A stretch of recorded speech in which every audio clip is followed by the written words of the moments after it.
Hello and welcome to this session of our regular interaction with you. We've had a bit of a break. I trust that you had a good break. And if you did have one, we've had a break anyway from engaging with you. And we had holidays here, of course, to celebrate the end of 2017, among other things, and the commencement of 2018.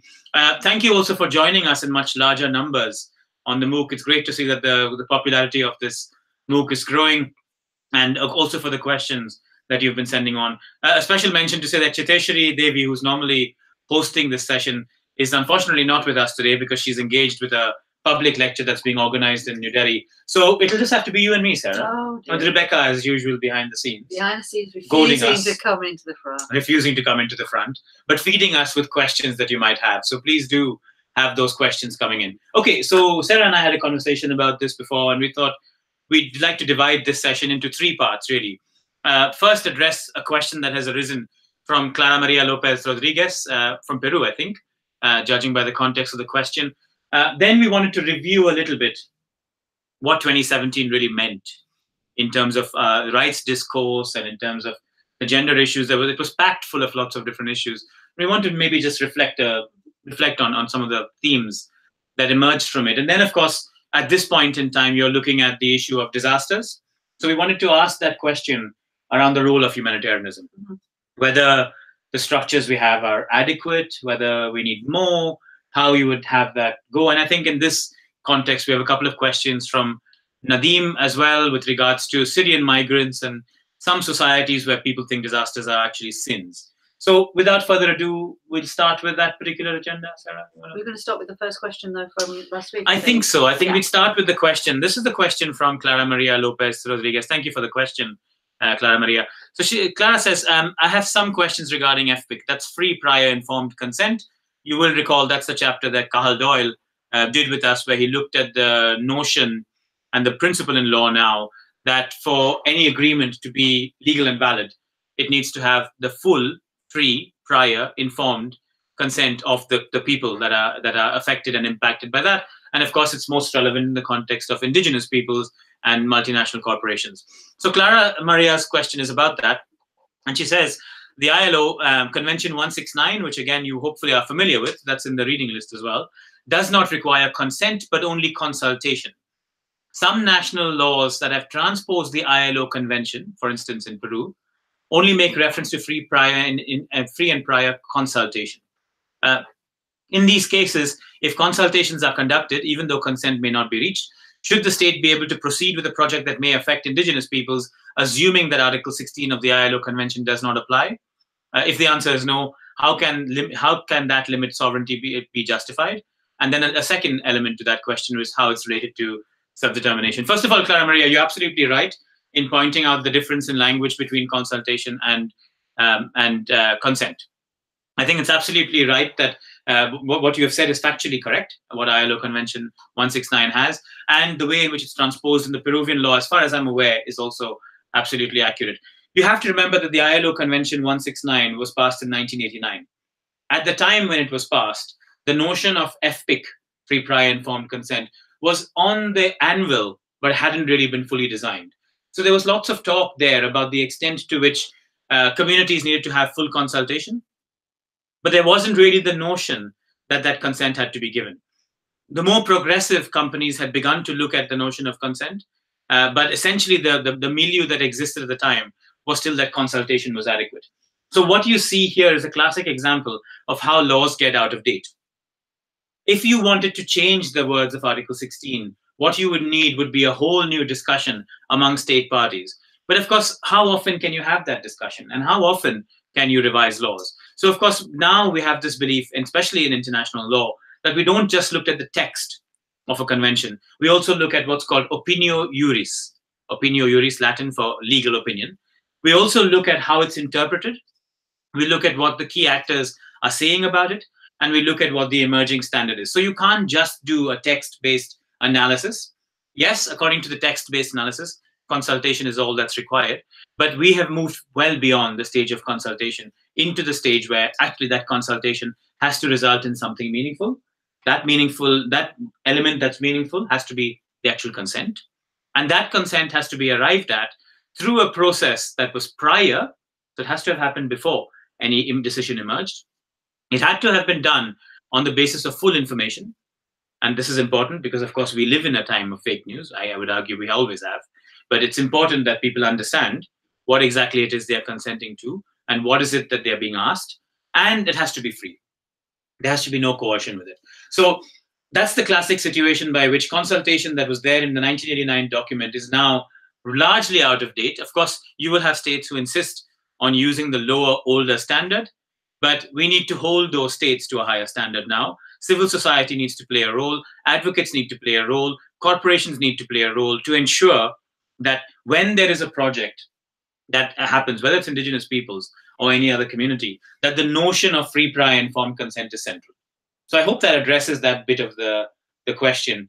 The second element of your question is how it limits sovereignty, and also the question on how it relates to self-determination. Now, self-determination classically has meant many things to many people.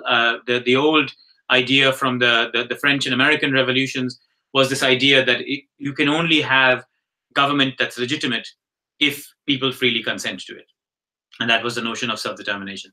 It has spawned many different waves. It means the right to democracy for some. It means the right to freedom from colonial rule for others. And it also, of course, applies in situations like this, where you're saying the self-determination of the indigenous community is their right to be able to determine for themselves, hence the words, what is there in their best political, legal, socioeconomic, and cultural interest. So how does it relate to self-determination? I would argue FPIC is a subset of self-determination. But usually in public international law, when we think of self-determination, we usually refer to the process by which political consent can be gained. Free, prior, informed consent overlaps to a certain extent, but it also engages lots of other actors and lots of other different nuanced issues. So I hope that that's addressed that question. Sarah, you want to add anything? What is free, prior, informed consent? How does it apply in gender issues? I don't think it's ever really been applied. But arguably, it's a broader legal concept that. I mean, the notion of consent obviously is very central at the minute to discussions around gender issues when we're looking at the issues around sexual harassment and sexual assault and rape, and the issue of then consent. But it's talked about in very different lights and very different language is being used around that. And it takes us very nicely onto our review of 2017, because of course this has been one of the big things that as a gender person that's emerged during this year, is all the talk around sexual harassment, around gender equality, pay equality, and gender equality of conditions also, and also, of course, around sexual assault and rape. And for me, what's very interesting about 2017 is it began very quietly, and then this discourse grew and grew and grew and reached a big crescendo. And we're very much talking about people being on the streets and the women's strike and the women's march and all the rest of it. And then more recently, we're talking about obviously high-profile actresses and the Golden Globes. Recently, if you're interested in film, you'll have seen all the actresses and some actors wearing all black on the red carpet, and obviously talking about this Time's Up campaign. So we've had this sea change throughout. Say a little bit about the Time's Up campaign. It's very much around saying that enough is enough, and that this sort of behaviour will not, the sort of behaviour that we've now heard very much about, will not be tolerated in the future. And that a lot of the women on the red carpet were saying, well, if I go in a room now and someone suggests anything important to me, then I feel now that I'll be able to speak out and say no. See that's been going on. Because of course, when you think about the acting, the notion of the casting couch, which is a phrase that's been used for many years, tells us this has been very normalized. And when something is normalized or it's kept secret, then obviously it's very difficult to speak out against it. So one of the big things in terms of rights, of course, this last year has been around women's rights, women going out on the street and women speaking out about those rights. Of interest to me is what happens now. Because we've had the laws were already there. And what we're having a lot now is these individual cases being brought up within individual companies. The BBC recently has had an issue with the international editor based in China has just resigned because she said that she's been paid 50% less than the other editors doing it. And that is doing exactly the same work. And that is when on these individual cases, then we can go, and that's, I think, has gone to the Equality and Rights Commission now. I believe it has, So we've had this sea change. We see, but the question is, where do we go from here? From that, for me, because we already have the laws in place, yeah. And I suppose what it's showing us is that the social attitudes are now changing so much that those laws are perhaps going to be instigated or put in, implemented or monitored better or enforced. I think is the key. How do you enforce it? How do you enforce it? And how do you enforce them in a world that's still largely patriarchal? And I think that's the challenge. That we all know about these cases in Brazil in the 1980s when Brazil outlawed domestic violence and made a real push on domestic violence, encouraging women to report it. And of course, there were many instances told of how a woman would go to a local police station, report the domestic violence, at which point she would promptly be taken home to her husband, where the husband would be told of the complaint. Yeah. So it's one of those things that unless you act in a meaningful way now and make those kinds of structural changes, it's going to fizzle out as another discussion that was another seed of promise that didn't survive the winter. I think this is the worry, isn't it? Because we've seen such action, we've seen momentum, but then where does it go? And if it's then down to individual women having to speak up in individual cases, then we're back to having that difficulty around how then, whether they feel able to do that, and whether then, as you say, patriarchal control can move back in. Because the thing about patriarchy, I mean, it is a system and it's a series of structures. It's not about individual men. Obviously, individual men and women will change the structures, but it is this system. So it's very difficult to see how you can actually change that. Yeah. And like neoliberalism, like other systems, is also very good at adapting. Yeah, and absorbing and changing challenges. And reinforcing itself in different ways. Yeah. And I think that's one of the issues that, for me, is going to be interesting looking through to 2018, because another thing that was, of course, very much at the fore in gender terms in 2017 was the issue of femicides and extreme violent acts against women across the globe, increasing to the point of women being killed for being women.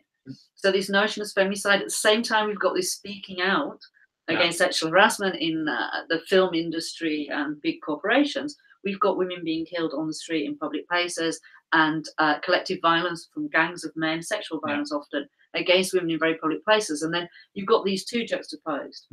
And you've got what some people are calling, particularly say Sylvia Chan and myself, are writing around this patriarchal pushback, or this reassertion of patriarchy in these different ways. But I think a key element, and I think this is also how the gender question intersects with the class and the class question here and the minorities question, is if this stays as a movement for the elite women in Hollywood. And I noticed today, I think somebody sent me something, it's starting up in Bollywood. But we're still talking about elite. Does this mean that the local domestic worker who's being abused on a daily basis in a household, maybe not far from where we sit today in London, does that empower in any way, or engage in any way, or change in any way the behavior of that vulnerable woman, or the way in which her complaint will be received? And that's our big challenge, because we seem to make progress in these pockets, and it is progress. Let's not undermine it. It's a massive progress. I mean, some of the stories, Salman, who's the actress, Salma Hayek. That's Salma Hayek's story with regards to how difficult it was for her to create that film with the Weinstein issue. It's worth looking into, because it really shows how much women have had to go the extra dozens of miles. It's not about going the extra mile, the extra dozens of miles to get the same outcome. And that's massive progress that we now understand that. But if we don't translate that and get that into all the elements of society, it's going to stay as that discussion for the elite again. And this is always a challenge, because even the human rights world, this is the standard problem. You create the best laws, you create very sophisticated laws, and yes, the elite will benefit from them. Maybe slightly broader than the elite might benefit, but will it filter down? Will it get down to that real hardcore 20 or 30 percentile of the global population who are most in need of it? And the answer is, well, with great difficulty, because there are structural reasons why those 20 or 30 percentile of the world's population are where they are. And I don't know how that would translate.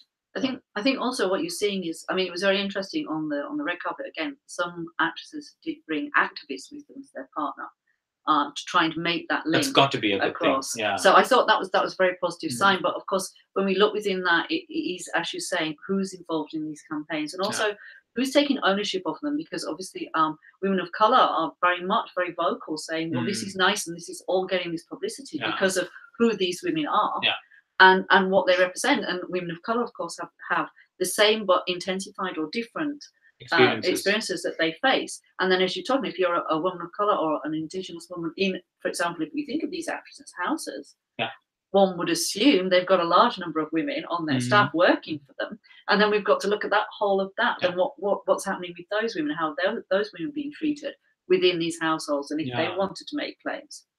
And it does lead to this question. I remember there was a comment made about when one of the men said that they had an what's the word I'm looking for? Their sex drive was very large, and they had a sex addiction. And someone said, "Oh well, you should go to a sex worker there." And of course, then what we're getting then is this idea of these men who are being quite violent and quite aggressive and say, "Oh well, sex workers." Deflecting the problem. And the whole point is then suggesting that sex workers shouldn't have the same rights as other women because of the job they do. So we've got those whole of those complexities that go with this very obviously great that we've had this, but now we're at the stage then, how do we work through those complexities? And as you say, how do we look at Indigenous women's rights, not only in their own community, but when they're in the West, when they're in the US, when they're in the UK, when they're in these difficult positions within other people's households, who are then claiming their own rights, but what about the people? Yeah, because, the classic case on that one is domestic workers, because domestic workers very often would be trafficked, lured into what are developed states or even urban environments in developing states on the grounds that they might end up working in the film industry. The ones, I remember doing a story on this in India in the 1990s, a Nepali woman who was brought into Bombay on the grounds that they would find work in the hospitality industry. They ended up in a place called Kamatipura, which is the red light district in Bombay. Young 14, 15-year-old girls trafficked. And in that situation, certainly at the time that I was doing this story, there was a real drive on to try and create licensed sex workers. And that was a huge stigma as to how you can't license this kind of behavior. It's, it's against the culture and the model. But the purpose really was to try and regulate in some shape or form. And it was not very clear whether it worked or not, but certainly did make them visible. And that was a start. Domestic workers don't even have that visibility. So very often they suffer their oppression in silence, usually through one individual or one household, where it just takes one oppressor to essentially make life hell. And domestic workers don't have an identity necessarily, a collective identity, because they are isolated. And of course, if they go to the police, typically they would be unlicensed. So they would either, if it's China, they would not have the huku to work in a big city. If it's India, perhaps that's not so much of an issue. If it's in the West, there'd be the question of, but how did you get here? You're an illegal migrant. So you have this classic example by which you are doubly and trebly disadvantaged by being invisible. And I think one of the aspects to the Harry Weinstein and everything else that came out was the visibility element. That visibility is important, but we have to drive it home and make sure that visibility affects is a relevant factor for anybody in that situation, and not just the Hollywood stars and starlets. And I think, to their credit, the women who've come out have made that point regularly. And have sought to make that point. I'm delighted to know that I didn't follow the events you're talking about. I'm delighted that there are activists now that are involved, because civil society can hold people to account. And I think that's an important role to play. I think the visibility issue is very important. I think, and again, the legal aspects, when you're talking then about sex work, for example, there's a big push to decriminalise, but there's a big push back on that. And I think the workers is those areas that's very much, and the decriminalisation is a huge debate that splits feminists, and also, of course, the other issues that are still on the agenda is around abortion and sexual reproductive rights. And I think with the focus on sexual harassment, that's where it is now. And I think broaden that out as well and talk about these other rights that are related, because if we're talking about women's right over their own body, then that includes their sexual reproductive rights as well, which is something, again, which is a very difficult conversation. And as we know, even in the context of this MOOC, we've had controversy and disagreement among experts on the relevance and the importance of sexual reproductive rights.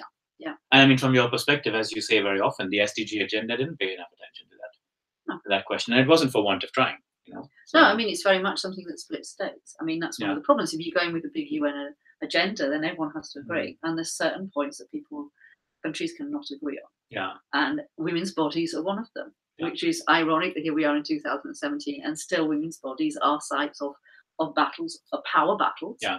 Not just individual, not between just individual men and individual women, but states that are still using women's bodies as sites to battle out their power. I mean, that brings us probably not so neatly, admitted, to the issue of something that has been agreed that's obvious that still doesn't happen. Another event, of course, from 2017 was the refugee flow and the conflict. And again, you look at the UN Charter, 1945, this grand aspiration, never again genocide, never again crimes against humanity, the attempt to build accountability for what has happened, this idea that, you know, the old saying, all is fair in love and war, well, actually it's not, you know, and there are rules in war, there's a humanitarian setup, even in law, even in wars, there are legitimate and illegitimate targets, there's accountability for what happens, all of that's fine and good, yet 2017 again, you have a situation like the Rohingya, and there is essentially a complete hamstrung attempt to try and fix it. And it also shows you a little bit, beware who your heroes and heroines might be, right? Because there you had a classic example of the global support for Aung San Suu Kyi the whole time round on the basis of human rights, and then this unwillingness to accept that these human rights are applicable to all. How do you square that off? And what happens when you have that kind of fall from grace? But I have a wider question for you, Joshua. What do you think that means for people's understandings and respect for rights? It when undermines you see a it. figure. It undermines it completely. Yeah. Of course it undermines it. You know, because ultimately, if at the heart of your belief in human rights, and I hope and trust that you have a belief in the validity of human rights, at the heart of that has to be a basic understanding of the level of treatment of every individual, irrespective of any of the identifiers they might have, irrespective of what they do, who they are, whether they can contribute to society or not, or any of that. It's got to be the nexus, the kind of crux of this is the inherent human dignity and worth of every individual.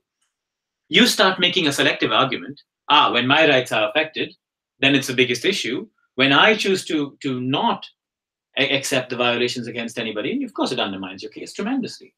And this has been it. This has been one of the problems we've had. And I don't want to label Aung San Suu Kyi particularly. There's a long line of people who've done that. She's not unique in that particular right. But again, if you're standing up for rights, you stand up for rights for all the time. You don't stand up for rights of the people you like, those who are close to you, those who might get you politically elected, those that might gain you votes. You know, you have to, and that's the difficulty where, frankly, most world's governments break down on. And most world's governments fall short of it, and that's not just the Trumps, you know, it does fall down to political calculations. And it has, I think, 2017, among the war and the conflict and the pestilence and the rape and the hunger and the devastation that we faced in environmental terms, one of the things that came to the fore was the inadequacy of the governance mechanisms we have. We don't seem to know how to organize ourselves, other than to say the state is a preeminent actor in international law. We don't seem to have an idea of how we should organize ourselves in such a way that governance can tackle the serious questions we face, and not some popularity contest of who's willing to provide more ice cream to the class to be elected leader. And I think that's what 2017 for me brought to the fore. You know, and remember, and a friend of mine said, you know, what word would you like for 2018? And I said, the word I'd like was lucky. And she said, lucky? But that's such a... And I said, yeah, because you look at it and you think, actually, that Trump election, a few degrees of luck on the right side would have gone differently. The Brexit, a few degrees of luck would have gone differently. If the right people had paid the right people to swing that election, as opposed to, in my perspective, the wrong people paying the wrong people to swing the election, it's not so cut and dried. Sometimes you get the impression, looking back at 2017, that was all one-way traffic. It wasn't. There was a silent minority that was nearly as much as the majority who weren't lucky enough for whatever reason it was. Do you think it's luck, though, or do you think it's that people didn't believe that certain things could happen? Yeah. And now we do believe, and therefore in the future people might be a little bit more careful and a little bit more going out and thinking, shocking, Sarah. That's an optimistic view. I mean, surely don't exhaust your optimism for 2018 in the first few weeks here. Let's maintain it now. Slow down. I was trying to be. Maybe it is. We certainly hope so. Yeah. But I mean, there's more and more indications to suggest that people have been misled, and now there's almost an adamance to say, well, yeah, we were misled. So what? Let's just keep going the same way. And that's the craziness of the agenda. But I think there's also a groundswell to say, no, we've got to try to do something. And I think if we're looking at the last thing around 2017 for me as a positive, and let's try and be positive, environmental issues are absolutely negative at the minute. But I think, again, there's a bit of a groundswell going on around recognising the need for example, single-use plastic bottles to reduce that, and everyone becoming much more aware about the amount of pollution or the amount of plastic in particular that is already in our oceans, which is already killing off oceans, and the need to actually think about that and try and actually stop that. And that's something very practical that can be done, because when we think about climate change, often people don't act because they don't see that what they do will make a difference.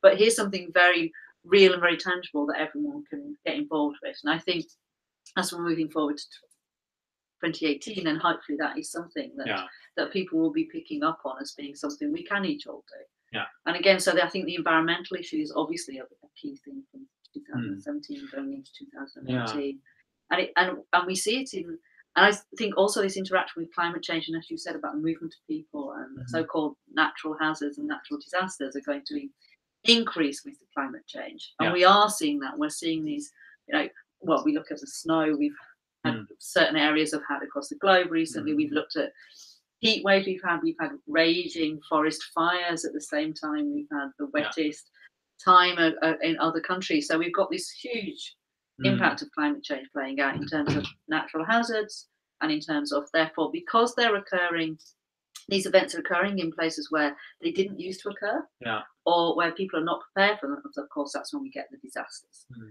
So-called occurring. So that's when we and obviously if they interact with complex situations, we have these very complex situations going on across the globe at the moment.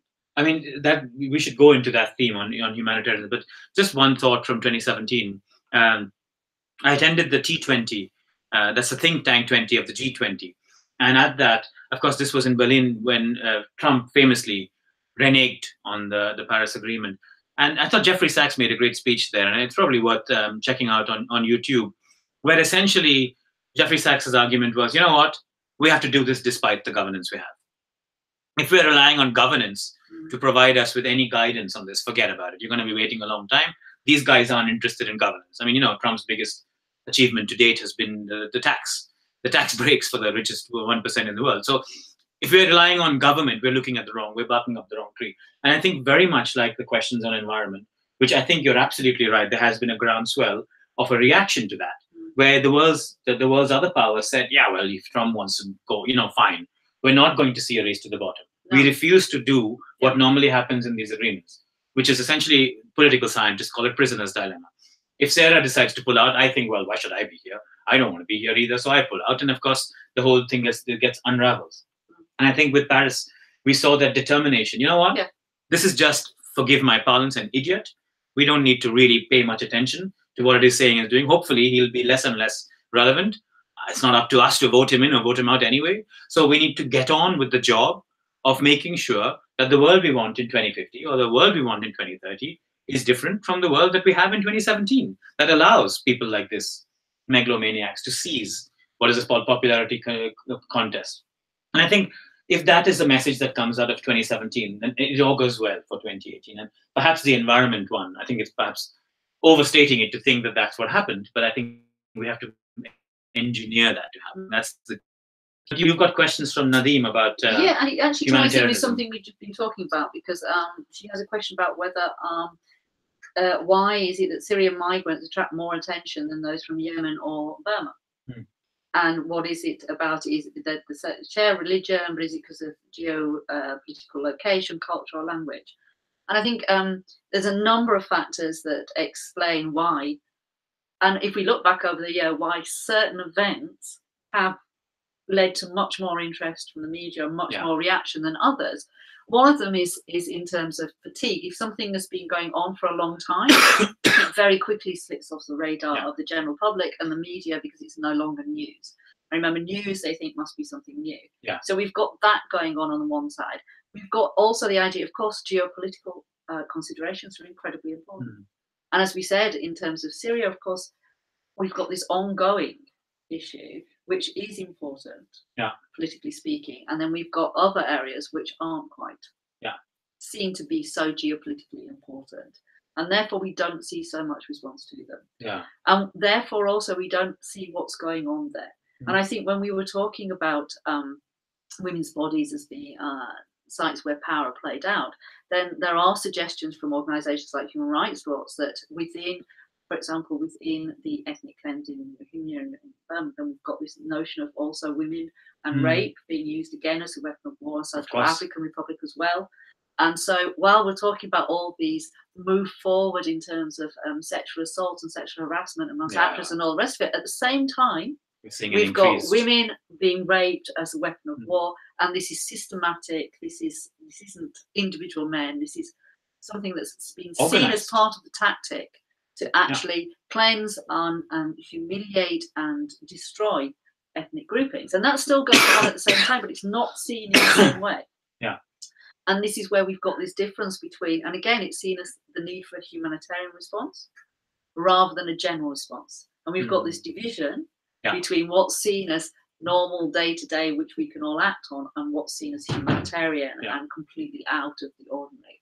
But if we think about it, taken to an extreme, it's not abnormal. It's what we often call supernormal.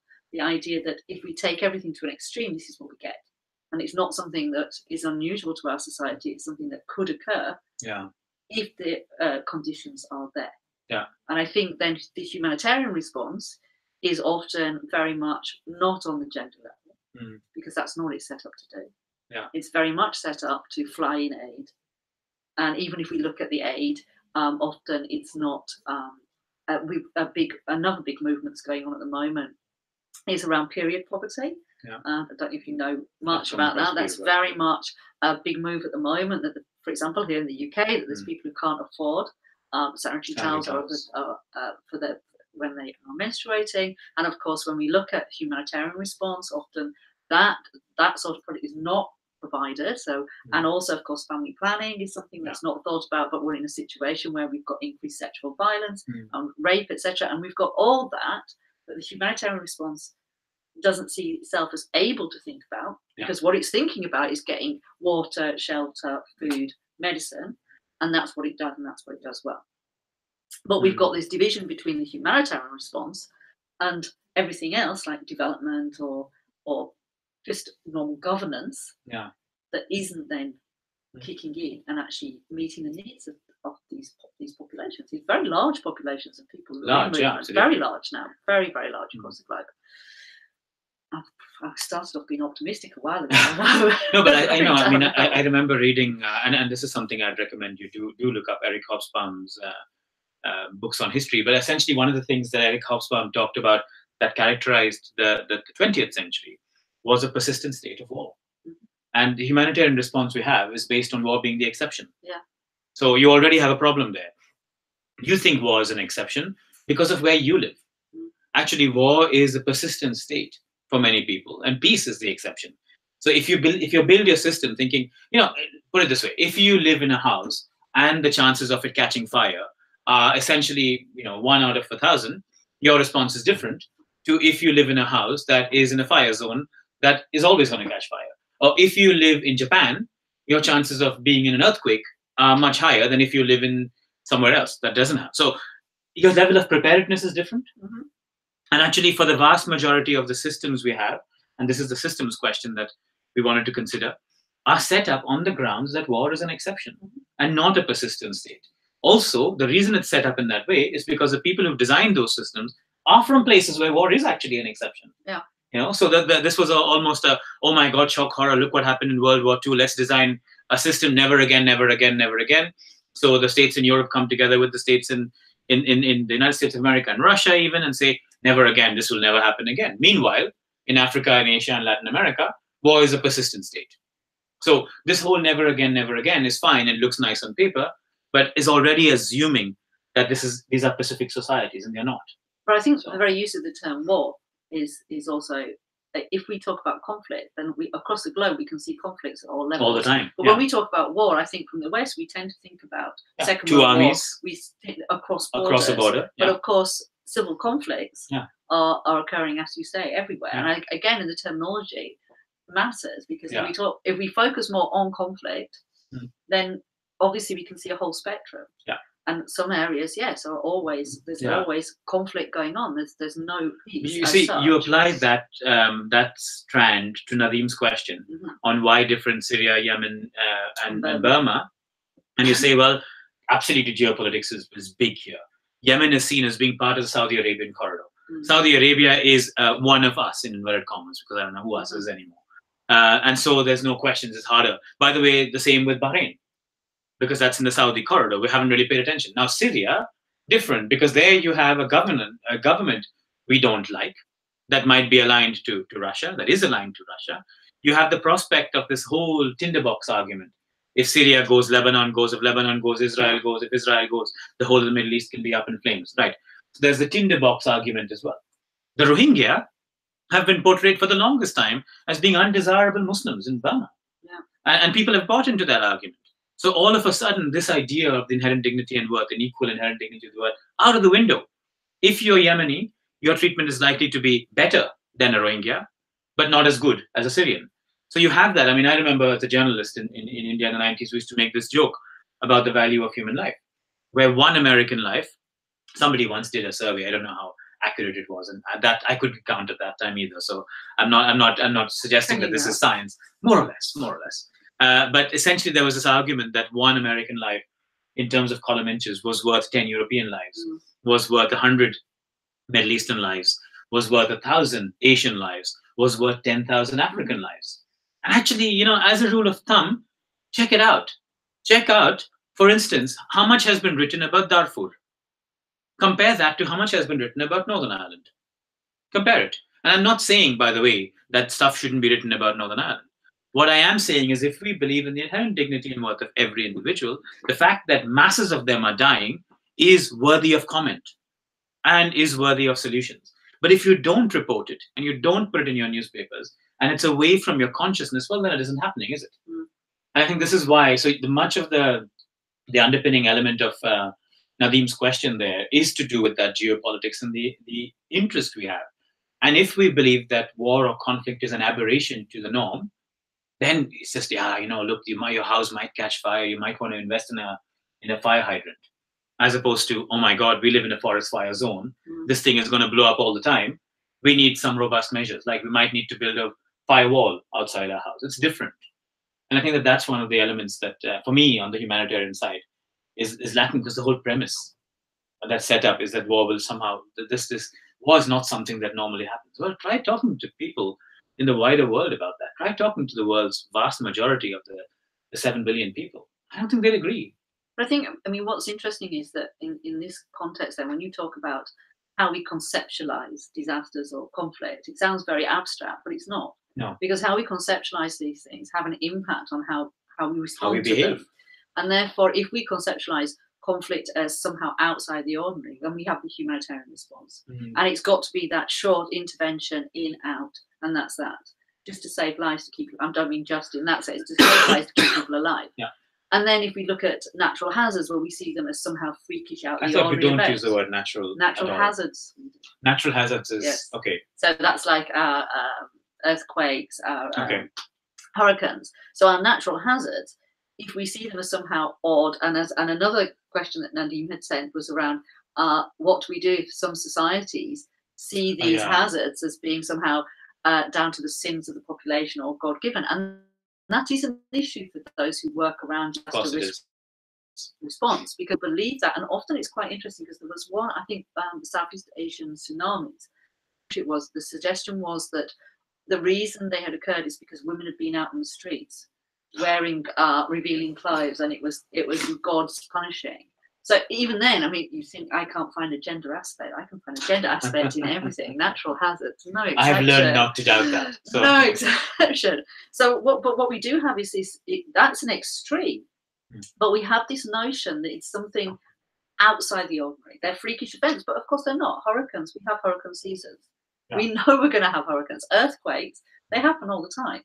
And what it is very much about then is being prepared for it, like you said. So we have to change the conceptualization from them being something odd and freakish to being something that we have to accept are going to occur and therefore react and respond accordingly. And most importantly, prepare for or mitigate the effects of.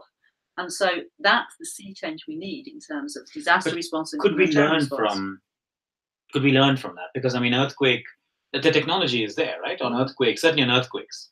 I don't. The technology is there to offset all but the most disastrous, the highest on the Richter scale. I think with earthquakes, they're one of the ones that they're very tricky because they happen so quickly, and you can't necessarily tell they're coming. Okay. You can. There is some level, but not really that much. But what you can do, of course, is build buildings to a standard where they won't fall down on your head. So that is one where technology can really kick in. Other things like hurricanes, what we really need to do then is not so much about technology. It's about education around what to do during or when the hurricane warning comes, because of course we have warnings of hurricanes. So it's about getting evacuations in place. It's about making sure that the poorest and the most vulnerable are able to evacuate. Because of course Katrina was a fine example. Those people without private vehicles couldn't get out, and even when some people got to the buses, they went with their pets, and they were told their pets couldn't come. And some people went back to their homes. And you can understand that if your pet is your only companion, you don't want to be separated. So until we understand that these are events, natural events that impact on people, and understand those people's lives and how we then have to think about how those people respond and how best to help them respond, then that's what we really need to do to make this sort of, not to normalize them, but to make people, to ensure that people understand that they can be normal events and that we just have to respond to them properly.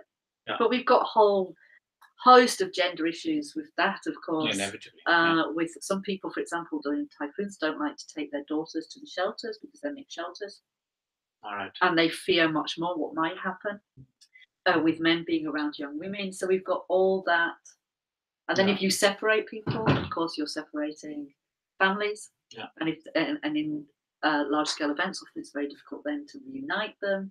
So you've got all those factors. It's very complex.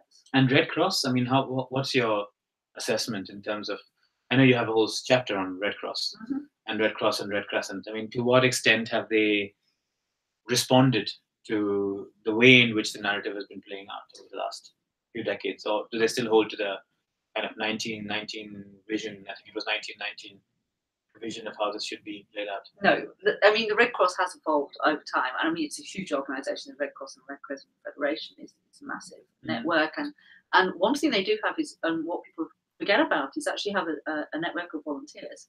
And that's really, really what they're about on the ground. They have this whole network of volunteers that can move in, very local. And then the question, of course, has been, and what do these volunteers do when there isn't an event? And I remember once I was at one of my first ever disaster conferences, and I was there, and it was the first time I ever gone. I'm a gender and development person. I went to this gender and disasters conference, and there was two women sitting there going, "Oh, I do hope there'll be a big hurricane this season, because it's really interesting." I was sitting there shocked. I was like, "Seriously?" But when you think about it, if that's what you work in, is post-disaster response or humanitarian response, then you sort of need the events to keep yourself in employment. But that's not what the Red Cross thought production industry. I'm telling you, we in the thought production industry. That's not what the Red Cross. That was not me saying that was what the Red Cross is like. Well, what the Red Cross more recently have done is very much looked to move into it, and the disaster side very much around disaster risk response and mitigation, and try and mobilise those volunteers to try and work outside the actual event to actually reduce the impact of the event when it does occur. So they have moved with the times much more in that sense. Yes. But of course, there is still a big debate around how we understand humanitarianism and humanitarian principles, and whether the old principles we can still adhere to, the idea of neutrality, the idea of impartiality, the idea of not speaking out, because that gets you entry. But on the other hand, should you sit quietly? Can you sit quietly if you see atrocities, if you see genocide? And of course, that goes against the classical humanitarian principles. So there's still that tension, and with the conflicts we have at the moment, obviously that tension is much greater in terms of what the humanitarian response should be and can be, and who should be delivering humanitarian response, and just what humanitarianism really means in this day and age. Yeah, I think on the law side, there's certainly been a great push, starting with 1945 and the Nuremberg tribunals and the Tokyo tribunals, to try and get accountability for people who perpetrate these kinds of things. And I've often felt uncomfortable with that, because somehow, in the context of what happened in Iraq, nailing Saddam Hussein wasn't, for me, the highest priority. Fixing what happened, the victims, is. We have tended to, because we have shiny tools that can hold people accountable, we have tended to use them in a very flash, publicity-oriented way, without really worrying about the deeper impacts on it. I mean, an exception probably is South African Truth and Reconciliation Commission, which said, you know what, it's not just about accountability, it's about something much deeper. Yes, we don't want the culprits to get away with it, and that's important, and accountability is important, but not at all costs. There's a reconciliation angle there, there's an education angle there, there's a kind of face-to-face element there. It's not just about throwing somebody in a court and holding them guilty and then, locking them up and tossing the key away, or in the case of Saddam Hussein, executing him. So I think there's a lot to be done there in terms of how law has responded to humanitarianism. But the biggest problem when a disaster occurs, whether it's a war or whether it's another kind of disaster, the biggest problem is not who's responsible for this, let's get them. The biggest problem is how do we look after these people? Yeah, but unfortunately, I mean, even when you look at, say, hurricanes, one of the first, they're highly political events. Yeah. We think about them as being natural, but they're not. They're highly political. The fact that they impact on a vulnerable population, and immediately, of course, the response is, why didn't the government prepare better? And so it leads to political repercussions. We have seen governments fall. Because if we look at Nicaragua, for example, that was one of the reasons why a lot of people moved to support the Sandinista revolution, was after the 72 earthquake, when they saw the extent to which money was taken at that point. And we had a big earthquake in one of the first ones in Mexico. I think it was the 1970s one, where a whole area that was where informal factories were. And so the rescuers didn't go in there because they thought they were just houses. But they were young women who were working there, and that led to a union being set up, for example. So we can see these changes. They're very political events because they occur, and they're very political around how aid is distributed, etc. And they they can actually have positive political repercussions afterwards from the event themselves, depending on how they move forward. But the first thing people always do is look for someone to blame, be it God, be it women, be it the government. That's what people look for, to try and explain what's just happened. Great. Well, difficult and complex questions that are here, but the next session is on many of these issues, so you'll have a continuity with that theme. And unless there's anything else, I think we can. No, I think we can bring this to a close. Thank you very much for tuning in. I hope you enjoy the rest of the course. I hope that 2018, if you believe in this calendar that we seem to have be dominated by, I hope that 2018, wherever you are, is a good year for you, a peaceful year. A year that gets us greater gender equality, and a year that gives us greater human rights. Thank you very much.